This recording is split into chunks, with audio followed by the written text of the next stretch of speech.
જય દ્વારકાધીશ મિત્રો સાંજનો સમય હતો. ઘરના ડાઇનિંગ ટેબલ પર બધા જમવા બેઠા હતા. રમાબેન ઉંમરલાયક મા હતા. તેમની થાળીમાં થોડું શાક તો હતું, પણ રોટલી પૂરી થઈ ગઈ હતી. તેઓ હજુ ભૂખ્યા હતા. તેમણે ધીમેકથી પોતાની મોટી વહુ સુનીતા સામે જોયું.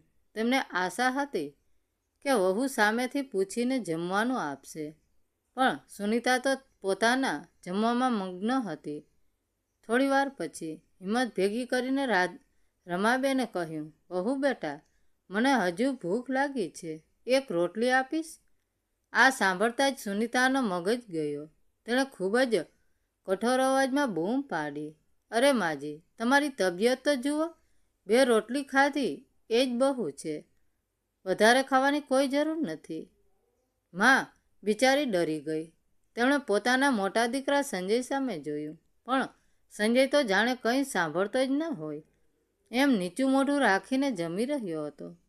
આ બધું નાનો દીકરો સુમિત જોઈ રહ્યો હતો. તેનાથી પોતાની માની આ હાલત અને ભૂખ સહન ન થઈ. સુમિતને પોતાની થાળીમાંથી એક ગરમાગરમ રોટલી માની થાળીમાં મૂકી અને પ્રેમથી બોલ્યો, માં, તું આ ખાઈ લે, હું આજે ઓછું જમીશ. બસ આટલું થતાં જ ઘરમાં મોટો ભૂકંપ આવી ગયો. સુનીતાએ ક્રોધમાં આવીને માની થાળીમાંથી એ રોટલી ઉપાડી અને સીધી જમીન પર ફેંકી દીધી. તેણે ગુસ્સામાં કહ્યું, મેં એકવાર ના પાડીને, આ ઘરમાં મફતનું ખાવાનું નથી મળતું. આ દ્રશ્ય જોઈને સુમિતની આંખોમાં આંસુ આવી ગયા. તેણે પોતાના મોટા ભાઈને કહ્યું, મોટા ભાઈ, ભાભીમાનું કેટલું અપમાન કરી રહ્યા છે. અન્નનો આ રીતે બગાડ ક્યારેય તમે કેમ ચૂપ છો? જવાબમાં સંજયે ઊભા થઈને એક જોરદાર લાફો સુમિતના ગાલ પર મારી દીધો. તારી ભાભી સામે બોલવાની હિંમત કેમ થઈ? તું તો સાવ બેરોજગાર છે, નીકળી જા મારા ઘરમાંથી. સંજયે સુમિતનો હાથ પકડીને તેને ઘરમાંથી કાઢી મૂક્યો. રમાબેન રડવા લાગ્યા અને વચ્ચે પડતા બોલ્યા, બેટા, આવું ન કર, આ ઘર પર સુમિતનો પણ હક છે. સંજયે ગુસ્સામાં પોતાની માને પણ ધક્કો માર્યો અને કહ્યું, જો તને એટલો બધો પ્રેમ હોય તો તું પણ જા એની સાથે. રસ્તા પર અને દરવાજો જોરથી બંધ કરી દીધો. કાળી અંધારી રાતમાં મા અને તેનો જુવાન દીકરો રસ્તા પર સાવ એકલા ઊભા હતા. હવે તેમની પાસે ન તો કોઈ ઘર હતું, ન કોઈ આશરો. અડધી રાતનો સમય હતો. પવન સુસવાટા મારી રહ્યો હતો. રસ્તા પર સાવ સન્નાટો હતો. રમાબેન રડતા રડતા બોલ્યા, બેટા, હવે આપણે ક્યાં જઈશું? આપણે તો આ દુનિયામાં બીજું કોઈ નથી. શું આપણે રસ્તા પર જ સૂવું પડશે? સુમિતે પોતાની માના આંસુ લૂછ્યા. એણે પોતાનો શર્ટ કાઢીને માને ઓઢાડી દીધો. પછી પ્રેમથી માથું પંપાડતા કહ્યું, માં, તું જરાય ચિંતા ન કર. જ્યાં સુધી તારો આ દીકરો જીવતો છે ત્યાં સુધી તને રસ્તા પર નહીં સૂવા દઉં. ઉપરવાળો કોઈને કોઈ રસ્તો જરૂર બતાવે. તેઓ ધીમે ધીમે ચાલતા ચાલતા સુમિતના એક ભાઈબંધના ઘરે પહોંચ્યા. ભાઈબંધે તેમની હાલત જોઈને તેમને તરત ઘરમાં લીધા. તેણે 2 દિવસ પૂરતો આશરો આપ્યો, પણ સુમિત સમજતો હતો કે તેનો ભાઈબંધ પણ માંડ 2 ટકનું જમવાનું ભેગું કરે છે, એટલે તે તેના પર વધારે બોજ નાખવા નહોતો માગતો. બીજા દિવસે સવારે પક્ષીઓનો અવાજ આવતાની સાથે જ સુમિત ગામની શોધમાં નીકળી પડ્યો. તે ખૂબ હોશિયાર હતો. આખો દિવસ તે આખા શહેરમાં ફર્યો. ઘણી જગ્યાએ પૂછપરછ કરી, પણ કંઈ કામ મળ્યું નહીં. પગ દુખી ગયા હતા અને ગળું સુકાતું હતું. નિરાશ થઈને બપોરના સમયે તે એક હોસ્પિટલની બહાર ઝાડ નીચે બેસી ગયો. અચાનક તેની નજર સામેની દિવાલ પર ચોંટાયેલા એક કાગળ પર પડી. તેમાં મોટા અક્ષરે લખ્યું હતું, હોસ્પિટલમાં પટાવાળાની જરૂર છે, પગાર 6000 રૂપિયા અને રહેવા માટે એક નાની ઓરડી મળશે.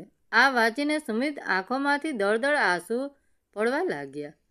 તેણે મનમાં વિચાર્યું, હે ભગવાન, મેં આટલો બધો અભ્યાસ શું કચરા પોતા અને સાફ સફાઈ કરવા માટે કર્યો હતો. તેનું હૃદય અંદરથી તૂટી ગયું, પણ બીજી જ સેકન્ડે તેને પોતાની માનો ભૂખ્યો અને ઉદાસ ચહેરો યાદ આવ્યો. તરત જ તે ઊભો થયો અને હોસ્પિટલના ડૉક્ટર સાહેબની કેબિનમાં ગયો. ડૉક્ટરે તેના કાગળિયા જોઈને આશ્ચર્યથી પૂછ્યું, અરે દીકરા, તું તો આટલું બધું ભણેલો છે, તું આ કચરા પોતા અને પટાવાળાનું કામ શા માટે કરવા માગે છે? આ નોકરી તારા લાયક જરાય નથી. સુમિતે હાથ જોડીને કહ્યું, સાહેબ, અત્યારે મારી મા પાસે રહેવા માટે કોઈ છત નથી. મને આ નોકરીની ખૂબ જ જરૂર છે. હું દિલ દઈને કોઈ પણ કામ કરવા તૈયાર છું. બસ મને આ નોકરી આપી દો. સુમિતની મજબૂરી અને મા પ્રત્યેનો પ્રેમ જોઈને ડૉક્ટરનું દિલ પીગળી ગયું.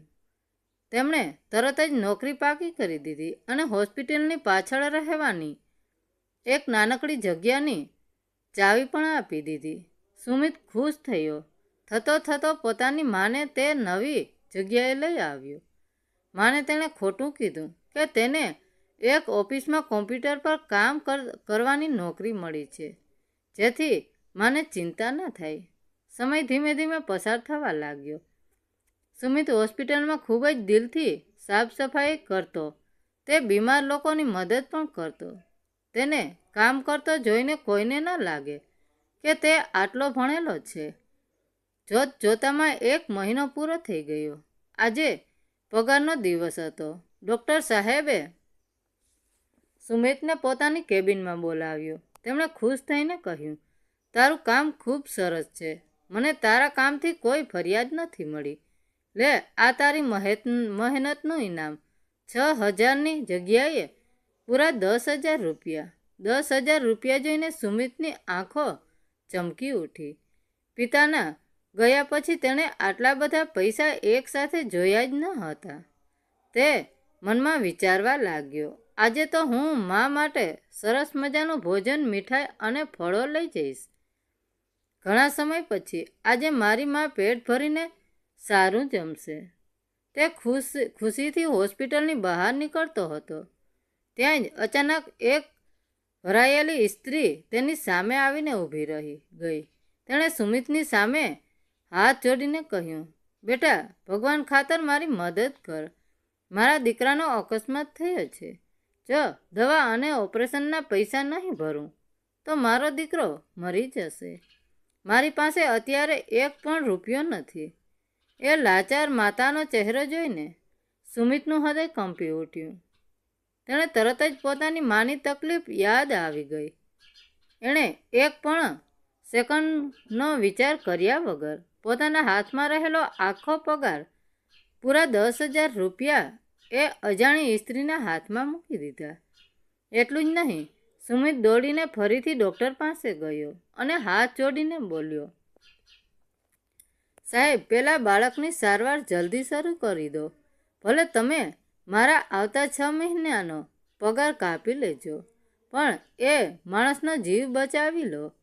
આ સાંભળીને ડૉક્ટરની આંખો પણ ભીની થઈ ગઈ. જેની પાસે પોતાના પેટ ભરવા પૈસા ન હતા, તે બીજાનો જીવ બચાવવા પોતાનો આખો પગાર આપી રહ્યો હતો. ડૉક્ટરે તરત જ બાળકની સારવાર શરૂ કરી. પેલી સ્ત્રીએ રડતા રડતા સુમિતાના પગ પકડી લીધા અને આશીર્વાદ આપ્યા. બેટા, ઉપરવાળો તારું ભલું કરશે. તું એક દિવસ કરોડપતિ બનીશ. સુમિત ખાલી હાથે પોતાની ઓડી પર પાછો ફર્યો. માને ખોટું કહી દીધું કે પગાર કાલે આવશે. જ્યારે તેણે પોતાની માને અથાણા સાથે સૂકી રોટલી ખાતી જોઈ, ત્યારે તેનું દિલ અંદરથી તૂટી ગયું. રાતનો સમય હતો. મા દીકરો સૂવાની તૈયારી કરતા હતા અને અચાનક તેમના દરવાજે કોઈએ જોરથી ટકોરો માર્યા. રાતના આ અંધારામાં કોણ આવ્યું હશે? સુમિતે ધીમેકથી દરવાજો ખોલ્યો. બહારનો ઠંડો પવન સીધો ઓરડામાં આવ્યો. સામે 2 અજાણ્યા માણસો ઊભા હતા. તેમણે ખૂબ જ મોંઘા કપડાં પહેર્યા હતા. સુમિત એકદમ ગભરાઈ ગયો. તેને લાગ્યું કે કદાચ તેના મોટા ભાઈ સંજયે તેમને હેરાન કરવા માટે કોઈ ગુંડા મોકલ્યા છે, પણ એમના એક માણસે ખૂબ જ નમ્રતાથી પૂછ્યું, શું તમારું નામ સુમિત છે, જેઓ સિટી હોસ્પિટલમાં પટાવાળા તરીકે કામ કરે છે? સુમિતે હા પાડી. તરત જ એ માણસે સુમિતના હાથમાં એક મોટું કવર અને એક ચાવીઓનો જુડો મૂકી દીધો. તેમણે શ્રીમત સાથે કહ્યું, ચિંતા ના કરશો, અમારા સાહેબે તમારા માટે એક સરપ્રાઈઝ મોકલ્યું છે. શાંતિથી ઘરમાં બેસીને આ કાગળ વાંચી લેજો. એટલું કહીને તેઓ બંને અંધારામાં ગાયબ થઈ ગયા. અવાજ સાંભળીને રમાબેન પણ ત્યાં આવી ગયા. સુમિતે ઉતાવળમાં એ કવર ખોલ્યું.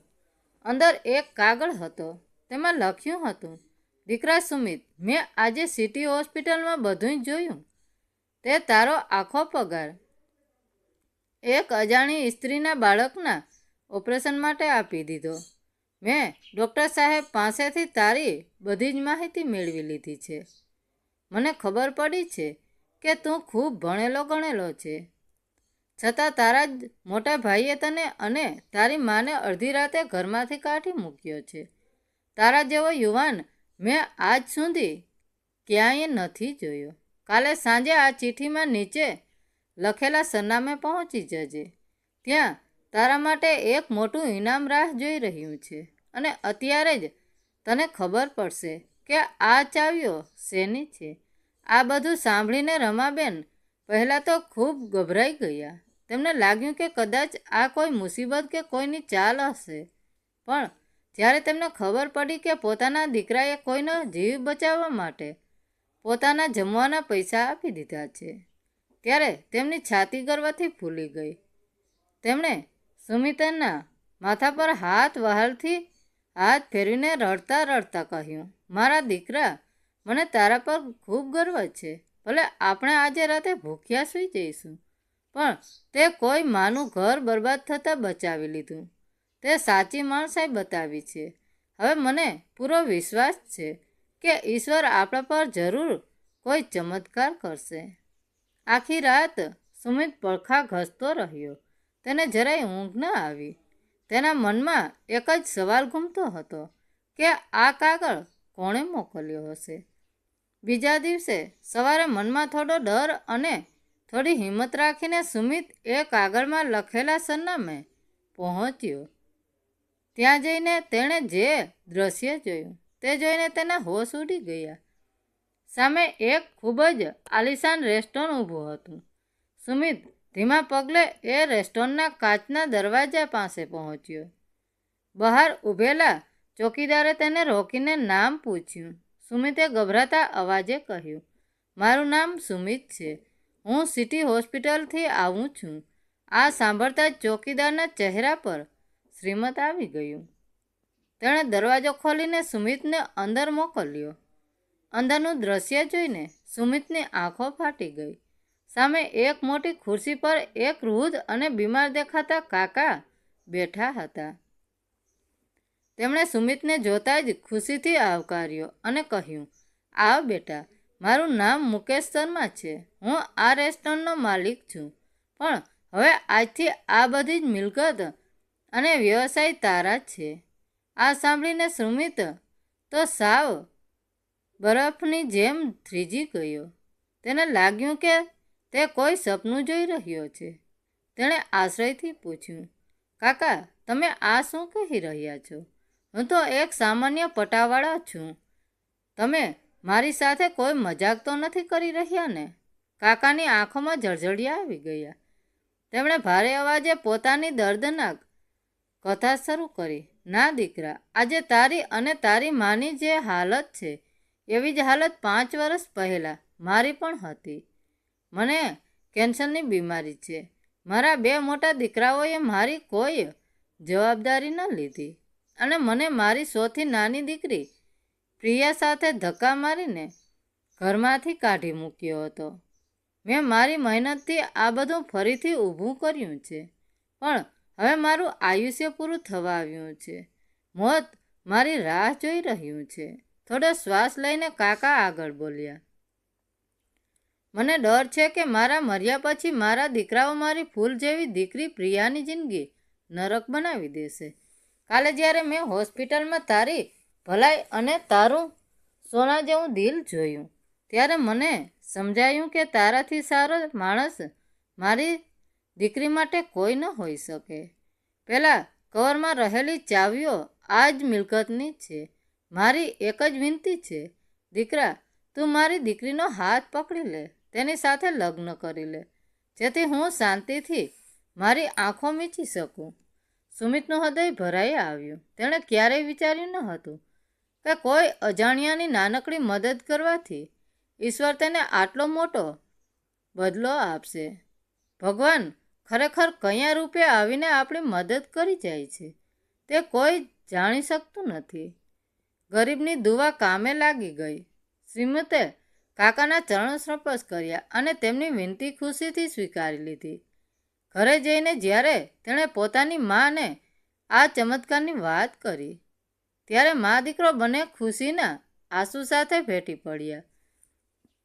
રમાબેનનું દુઃખ હવે કાયમ માટે દૂર થઈ ગયું હતું. થોડા દિવસો પછી ખૂબ જ સાદાઈથી સુમિત અને પ્રિયાના લગ્ન થઈ ગયા. સુમિત હવે એક મોટો માલિક બની ગયો હતો. સમય પોતાની ગતિએ ચાલવા લાગ્યો. થોડા જ સમયમાં સુમિતે પોતાની મહેનત અને હોશિયારીથી રેસ્ટોરન્ટનો બધો જ કારભાર સરસ રીતે સંભાળી લીધો. એક દિવસ બપોરનો સમય હતો. સુમિત પોતાની કેબિનમાં બોસની ખુરશી પર બેઠો હતો. બહાર મેનેજરની નવી નોકરી માટે ઇન્ટરવ્યૂ આપવા આવેલા લોકોની લાંબી લાઈન લાગી હતી. સુમિત કાચમાંથી બહાર જોઈ રહ્યો હતો. ત્યાં જ અચાનક તેની નજર લાઈનમાં ઊભેલી એક વ્યક્તિ પર પડી અને તે હેબતાઈ ગયો. એ વ્યક્તિ બીજું કોઈ નહીં પણ તેનો સગો મોટો ભાઈ સંજય હતો. આ એ જ સંજય હતો જેણે થોડા સમય પહેલાં અહંકારમાં આવીને સુમિત અને તેની બીમાર માને અડધી રાત્રે ધક્કા મારીને ઘરમાંથી કાઢી મૂક્યા હતા. આજે સંજયની હાલત સાવ ખરાબ થઈ ગઈ હતી. કદાચ તેની નોકરી છૂટી ગઈ હતી એટલે તે અહીં નોકરી માગવા આવ્યો હતો. થોડી વાર પછી જ્યારે સંજયનો વારો આવ્યો ત્યારે તે કેબિનમાં દાખલ થયો. સામે બોસની ખુરશી પર પોતાના જ નાના ભાઈને જોઈને તેના પગ નીચેથી જમીન ખસી ગઈ. તે આશ્ચર્યથી બોલી ઉઠ્યો, સુમિત, તું અહીંયા આ ખુરશી પર? આ બધું કેવી રીતે થયું? સુમિતે એકદમ શાંતિથી કહ્યું, અહીંયા હું તમારો બોસ છું એટલે મને સુમિત કહેવાની જરૂર નથી. આ સાંભળીને સંજયનું મોં પડી ગયું. તેણે બનાવટી પ્રેમ દેખાડતા કહ્યું, અરે, હું તો તારો મોટો ભાઈ છું. ચાલ હવે જૂની વાતો ભૂલી જા. આપણે બંને ભાઈઓ ભેગા મળીને આ ધંધો ખૂબ મોટો કરીશું. સુમિતની આંખોમાં જૂનું દુઃખ આવી ગયું. તેણે કહ્યું, આજે મને આ ખુરશી પર બેઠેલો જોઈને તમને ભાઈ યાદ આવ્યો? જે રાતે તમે મને અને માને રસ્તા પર રજડતા કરી દીધા હતા ત્યારે તમારો આ પ્રેમ ક્યાં ગયો હતો? સંજયભાઈ, આ તો સમયની વાત છે. એ દિવસે તમારો સમય હતો અને આજે મારો સમય છે. ઈશ્વરની લાકડીમાં અવાજ નથી હોતો પણ જ્યારે એ પડે છે ત્યારે ગમે તેવા માણસોનો અહંકાર તૂટી જાય છે. સંજય શરમથી નીચું જોઈ ગયો. સુમિતે આગળ કહ્યું, તમે મારી સાથે ખરાબ કર્યું પણ હું તમારી જેમ નિર્દય નથી. હું તમને ધક્કા મારીને અહીંથી નહીં કાઢું. જો તમારે અહીં નોકરી કરવી હોય તો ચૂપચાપ બહાર જઈને બીજા કર્મચારીઓની જેમ તમારું કામ કરો. બાકી તમે જઈ શકો છો.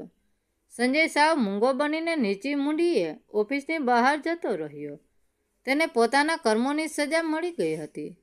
તેના ગયા પછી સુમિત આકાશ તરફ જોઈને ઈશ્વરનો આભાર માનવા લાગ્યો. તેને સમજાઈ ગયું હતું કે જીવનમાં ક્યારેય કોઈ વાતનો ઘમંડ ન કરવો જોઈએ.